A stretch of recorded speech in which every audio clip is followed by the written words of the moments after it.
اعوذ باللہ من الشیطان الرجیم بسم اللہ الرحمن الرحیم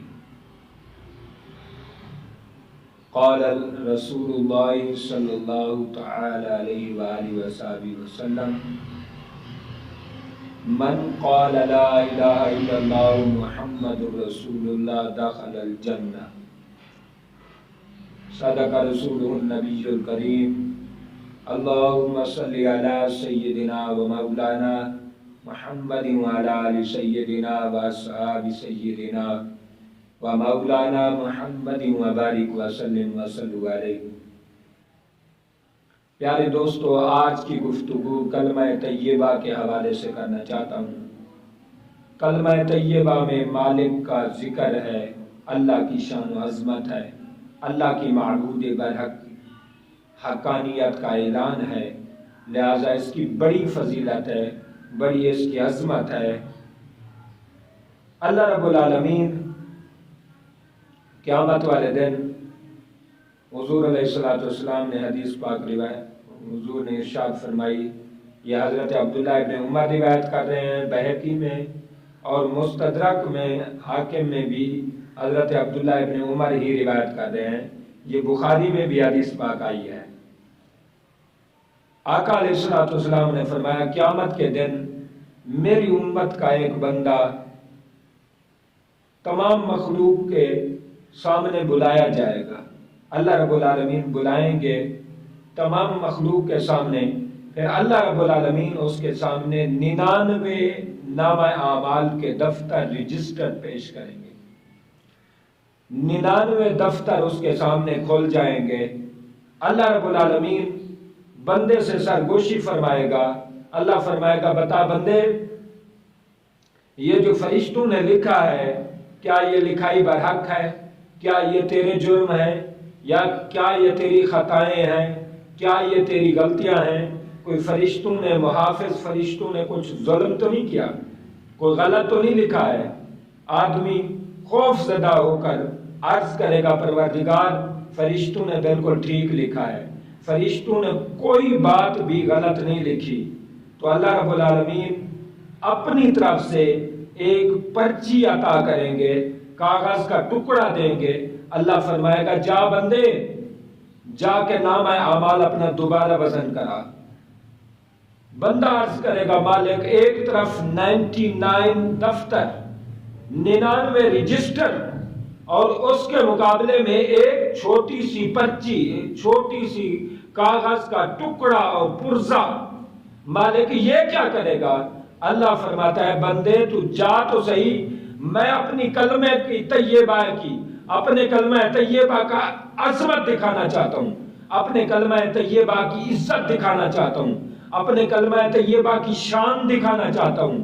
تو آقا علیہ السلام فرماتے ہیں، میرا امتی جائے گا اور وہاں جا کر دوبارہ وزن کرائے گا، فرمایا ایک طرف 99 دفتر ہیں، ایک طرف ایک پرچی ہے، فرمایا وہ ایک پرچی اتنی وزنی ہو جائے گی، اتنی بھاری ہو جائے گی، 99 دفتر اس کے سامنے اڑتے پھریں گے، اڑتے پھریں گے، 99 دفتر، 99 بڑے بڑے رجسٹر، اور ایک رجسٹر کا صفحہ جہاں تک نگاہ جاتی ہے اتنا لمبے چوڑے وہ دفتر، ان کے کاغذ ہوں گے، پیج ہوں گے، صفحے ہوں گے۔ تو ایک 99 دفتر، 99 رجسٹر اتنے لمبے چوڑے کاغذوں والے، اور ایک طرف چھوٹی سی پرچی ہے۔ حضور فرماتے ہیں کہ میرا امتی جب وزن کرائے گا، وہ ایک پرچی 99 دفتروں پر بھاری ہو جائے گی۔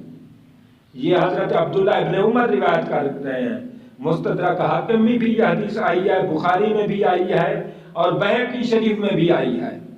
آپ اندازہ کریں، کلمہ طیبہ کا وزن دیکھیں، کلمہ طیبہ کی شان دیکھیں کہ رب ذوالجلال نے کیا کیا شان عطا فرمائی ہے۔ آقا علیہ السلام نے فرمایا، حضرت ابو ہریرہ روایت کرتے ہیں کہ حضور نے فرمایا، یہ میرے 2 جوتے لے جاؤ، نالین پاک لے جاؤ، اور دیوار کے پیچھے جو بھی ملے اسے کہو، جو بھی دل سے یقین کے ساتھ کلمہ طیبہ پڑھ لے وہ جنت میں داخل ہوگا۔ حضرت ابن عمر رضی اللہ تعالیٰ عنہ سے بھی یہ روایت ہے، اور حضرت عمر رضی اللہ تعالیٰ عنہ نے یہ روایت کیا ہے، مسند ابی یعلا میں یہ حدیث آئی ہے۔ آقا علیہ الصلوۃ والسلام نے فرمایا لوگوں کو خوشخبری سنا دو جو اخلاص کے ساتھ، محبت کے ساتھ، چاہت کے ساتھ، تصدیق قلب کے ساتھ جو ان کلمہ طیبہ کو پڑھے گا اور ان کے مطابق چلے گا، فرمایا اسے جنت کی خوشخبری دے دو، اسے جنت کا مژدہ سنا دو۔ آقا علیہ الصلوۃ والسلام کی حدیث پاک ہے، امام رازی نے اس کو روایت کیا ہے۔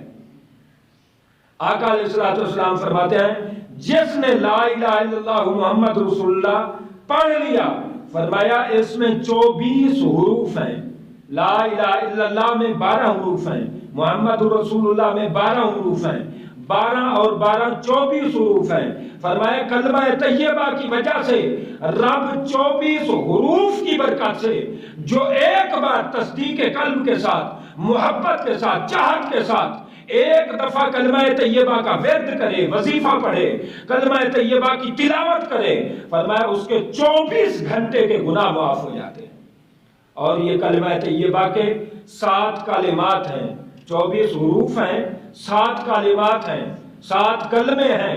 اللہ رب العالمین نے جہنم کے بھی 7 دروازے بنائے ہیں، اللہ نے جہنم کے 7 دروازے بنائے ہیں۔ فرمایا جس نے لا الہ الا اللہ محمد رسول اللہ پڑھ لیا، کلمہ طیبہ پڑھ لیا، آقا علیہ الصلوۃ والسلام فرماتے ہیں ان 7 کلمات کی برکت سے رب ذوالجلال 7 جہنم کے دروازے بند کر دیتا ہے۔ آپ اندازہ کرتے جائیں کہ کلمہ طیبہ میں کیا اللہ نے انعامات رکھے ہیں، کیا اللہ نے تجلیات رکھی ہیں، کیا اللہ نے رحمتیں رکھی ہیں، برکتیں رکھی ہیں۔ پیارے دوستو، ایک حدیث پاک ہے، حضرت عمران بن حسین روایت کرتے ہیں، بہت عبرتناک حدیث ہے۔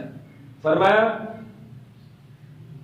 حضرت عمران بن حسین روایت کرتے ہیں کہ آقا علیہ الصلوۃ والسلام نے ایک لشکر بھیجا، یہ حضرت عبداللہ بن مسعود بھی روایت کرتے ہیں، اور یہ کئی روایات سے یہ حدیث پاک آئی ہے۔ آقا علیہ الصلوۃ والسلام، ابن ماجہ نے بھی یہ روایت کیا ہے، عمران بن حسین سے بڑی حدیث آ رہی ہے، آپ بڑا توجہ فرمائیں اور بعد میں اعتراض نہ کریں، میں حدیث کا حوالہ دے رہا ہوں، حدیث کا ریفرنس آپ تک پہنچا رہا ہوں، آپ اس کو نوٹ کر لیں اور چیک کریں۔ آقا علیہ الصلوۃ والسلام، حضرت حکیم نے بھی اس حدیث کو لیا ہے زید بن ارقم سے، ابن ماجہ نے لیا ہے اس حدیث کو عمران بن حسین سے، اور کئی صحابہ کرام اس حدیث کو روایت کرتے ہیں۔ حضرت عمران بن حسین کہتے ہیں آقا علیہ الصلوۃ والسلام نے ایک دفعہ ایک لشکر میں مشرکین کے مقابلے میں حضور نے مسلمانوں کو بھیجا۔ آقا علیہ الصلوۃ والسلام نے مشرکین کے مقابلے میں مسلمانوں کو بھیجا، مجاہدین کو بھیجا جہاد کے لیے۔ تو جب مسلمانوں نے مشرکین پر حملہ آور ہوئے اور ان پر اپنا تسلط جما لیا، اپنا سکہ بٹھا لیا، ایک مسلمان گئے ایک مشرک سپاہی کے پاس، جا کے اس کو گرفتار کیا اور اس پر گرفت کر لی، تو اس مشرک نے کہا من قال لا الہ الا اللہ محمد رسول اللہ، اس نے کہا میں آپ کے نبی کا کلمہ پڑھتا ہوں، میں مسلمان ہوتا ہوں، میں دائرہ اسلام میں داخل ہوتا ہوں۔ لیکن چونکہ مجاہد تھے، وہ صحابی تھے، وہ اللہ رسول کے مجاہد تھے، اللہ رسول کے وہ دیندار تھے، آقا علیہ الصلوۃ والسلام کے وہ سپاہی تھے، وہ آرمی کے تھے، ان کے دل میں جذبات تھے، ان کے دل میں جذبات اسلام کی بلندی کے، کلمہ حق کی بلندی کے جذبات تھے۔ انہوں نے کہا نہیں، میں تجھے نہیں چھوڑوں گا چاہے تو کلمہ بھی پڑھے، حتیٰ کہ اس مسلمان نے اس مشرک کو جس نے کلمہ پڑھ لیا تھا، اس شہید قتل کر دیا۔ اب یہ واقعہ آقا علیہ الصلوۃ والسلام کی بارگاہ میں پیش کیا گیا، حضور علیہ الصلوۃ والسلام نے ناراضگی کا اظہار فرمایا۔ حضور نے فرمایا بھئی تو نے اس کو کیوں قتل کیا؟ عرض کی حضور اس نے تو خوف کی وجہ سے کلمہ پڑھا، ڈر کی وجہ سے کلمہ پڑھا، وہ جب ہم نے اس پر مسلط ہو گئے، جب ہم نے اس کو گھیر لیا تب اس نے کلمہ پڑھا ہے۔ میرے حضور نے فرمایا کیا تو نے اس کا دل دیکھا تھا؟ حضور نہیں، تو فرمایا جب دل دیکھا نہیں تھا تو دل کی باتیں کیوں کر رہا ہے؟ کہ اس نے دل کی ساتھ کلمہ نہیں پڑھا، کیا اس میں کوئی اس میں دل میں چلا گیا تھا؟ اس کی دل کی تحقیق کی تھی، دل میں اس کے چل کر تحقیق کی تھی، تصدیق کی تھی کہ اس نے دل سے کلمہ نہیں پڑھا؟ حضور نے بڑی ناراضگی کا اظہار فرمایا۔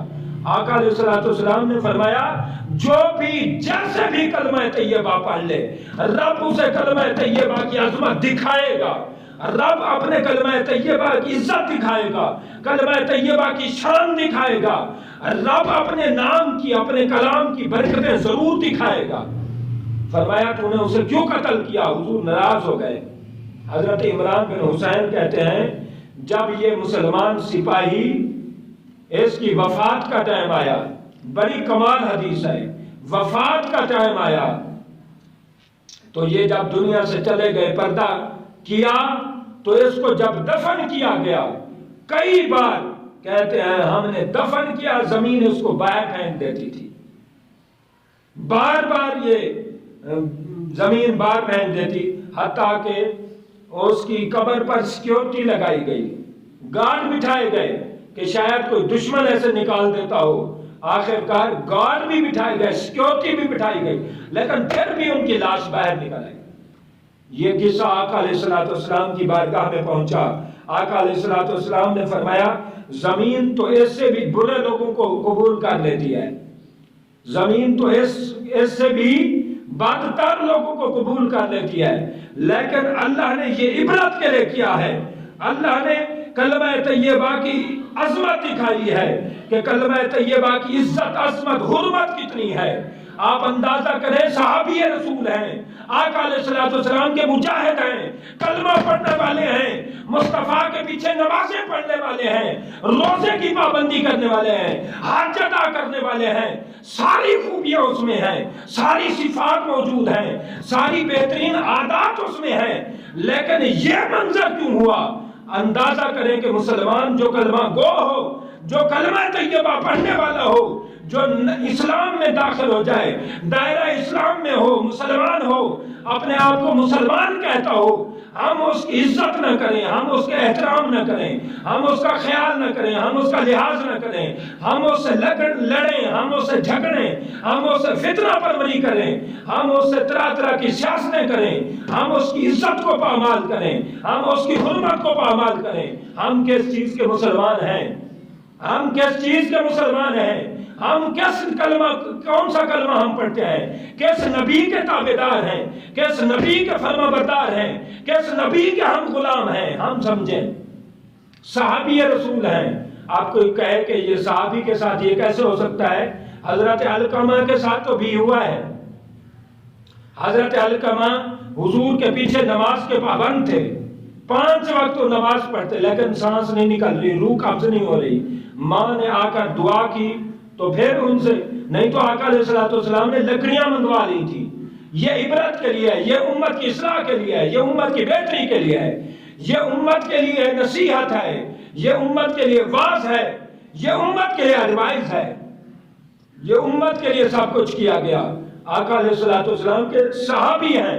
اب حضرت سعد جب دفن کیے گئے، کوئی اعتراض کرے نا، حضرت سعد جب دفن کیے گئے تو ان کو بھی تو قبر دبا رہی تھی، آقا علیہ الصلوۃ والسلام کی حدیث پاک ہے۔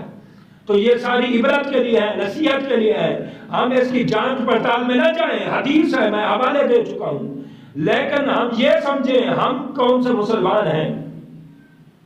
ہم سے آج بھائی بھی سکون میں نہیں ہیں، ہم سے آج 2 بھائی اکٹھے نہیں بیٹھ سکتے، ہم سے کسی کی صلح نہیں ہے، اتفاق نہیں ہے، اتحاد نہیں ہے، ہم حقوق العباد میں فیل ہو چکے ہیں، حقوق العباد میں فیل ہو کر ہم مسلمان کہلاتے ہیں۔ منہ سے کہہ بھی دیا لا الہ الا اللہ تو کیا حاصل، دل و نگاہ مسلمان نہیں تو کچھ نہیں۔ حالانکہ صحابی رسول ہیں، انہوں نے جب قتل کیا مشرک کو تو اس وقت ان کو یہ مسئلے کا پتہ نہیں تھا، ہم کو مسئلوں کا بھی پتہ ہے، ہم مسائل سارے جانتے ہیں، قرآن حدیث صبح و شام سنتے ہیں، نیٹ سے سنتے ہیں، علماء سے سنتے ہیں، ہر جگہ سے ہم سنتے ہیں، حدیث پاک پڑھتے ہیں، صبح درس میں سنتے ہیں، ہر جگہ ہم حدیث سن کے مسائل سمجھ کے آج ہم عمل نہیں کرتے، ہم کون سے مسلمان ہیں؟ صحابی رسول نے جب قتل کیا تو اس وقت ایک تو ان کو مسئلے کا پتہ نہیں تھا، دوسرا وہ اللہ کی محبت میں گرفتار ہو چکے تھے، وہ اللہ کے کلمات کی بلندی کے لیے تلوار اٹھا چکے تھے اور پورے جذبات میں تھے۔ تو اندازہ کریں، ایک ان کو پتہ بھی نہیں تھا، جذبات میں بھی تھے۔ آج تو ہمیں ہر چیز کا پتہ بھی ہے، ہمارے پاس کوئی مشرک نہیں ہے، ہمارے پاس مومن ہے، مسلمان ہے، مسلمانوں کے ساتھ یہ ہمارا طریقہ کار ہے، مسلمانوں کے ساتھ ہمارا یہ برتاؤ ہے، یہ سلوک ہے۔ پیارے، ہمیں سمجھنا ہوگا ہم دین کے نام نہاد مسلمان ہیں، مگر دین کی اکثر باتوں سے ہم دور ہیں، دین کی اہم باتوں سے، اہم برانچز سے، اہم شاخوں سے ہم دور ہیں۔ ہم کون سے کلمہ گو ہیں؟ ہم کس نبی کا کلمہ پڑھتے ہیں؟ وہ نبی کتنے رحمت للعالمین تھے، کیا ہمارے لیے کوئی پیغام نہیں ہے؟ کیا ہماری کوئی علامات نہیں ہیں؟ کیا ہماری کوئی نشانیاں نہیں ہیں؟ ہماری کوئی آثار نہیں ہیں؟ اللہ کریم میرے چند کلمات کو اپنی بارگاہ میں قبول فرمائے۔ مالک کے حضور دعا ہے اللہ ایک دوسرے کے لیے نفع بخش بنائے، ایک دوسرے کے لیے ہم جئیں، ایک دوسرے کے لیے مریں، ایک دوسرے سے محبت، چاہت اور الفت سے رہیں، اس دنیا میں ہم عزت سے رہیں، ایک دوسرے کو عزت دیں، ایک دوسرے کو پروٹوکول دیں، وقار بخشیں، ایک دوسرے کے لیے سلامتی والے بن جائیں، مسلمان بنیں، سلامتی والے بنیں۔ اللہ